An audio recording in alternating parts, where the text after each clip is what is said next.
बात भारत के इतिहास की, भारत के मान सम्मान की।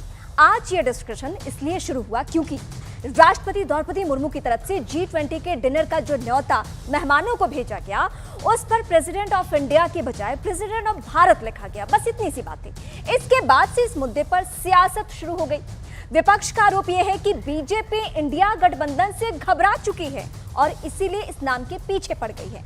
दूसरी ओर बीजेपी देश के इतिहास और हिंदुस्तानी सभ्यता की बात याद दिला रही है। यह भी हो रहा है और यही वजह है कि आज ये समझा जाए कि भारत और इंडिया में क्या फर्क और क्या समानताएं हैं। श्री राम और श्री कृष्ण की इस पावन धरा को कब किस नाम से पुकारा जाता था, आज ये हम बताएंगे।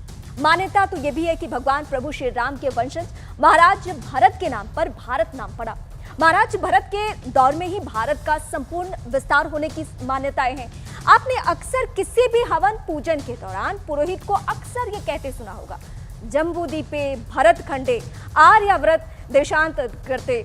इसे आप इस दौर के GPS कोऑर्डिनेशन भी कह सकते हैं और इसके जरिए अपनी लोकेशन के बारे में ईश्वर को बताया जाता था और ये प्रथा आज तक बदस्तूर जारी है। इसमें जम्बू द्वीप का मतलब एशिया और यूरोप यानी यूरेशिया से है।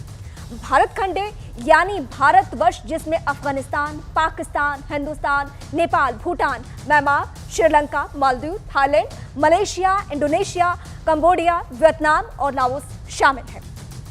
आर्यव्रत यानी भारतवर्ष का वो हिस्सा जो काबुल की कुंभा नदी से हिंदुस्तान की गंगा नदी तक था और उसे आर्यव्रत कहा जाता था। यानी भारत मात्र एक शब्द नहीं, ये मात्र एक देश का नाम नहीं, ये हमारी पहचान है। यह हमारी विशाल और महान संस्कृति और इतिहास का इंट्रोडक्शन है।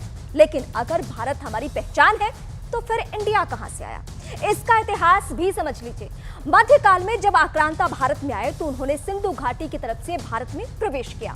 सिंधु को पेरिस में कहा जाता है और इसीलिए तब इसे इंडीज कहा जाने लगा। और जब अंग्रेज आए तो उन्होंने इंडोस को लैटिन में इंडिया कहना शुरू किया और धीरे धीरे उन्होंने हिंदुस्तान जैसे भारी भरकम शब्द की जगह को भारत को इंडिया का नाम दे दिया। यानी इंडिया शब्द हमें उन लोगों ने दिया जिन्होंने हमें 200 साल तक गुलाम बनाए रखा। आजादी के बाद भी हमें इंडिया और भारत दोनों ही नामों को आधिकारिक नामों की श्रेणी में रखा। लेकिन पीएम मोदी हमेशा से कहते रहे हैं कि आजादी के अमृतकाल में गुलामी के प्रतीक चिन्हों से देश को आजाद होना होगा।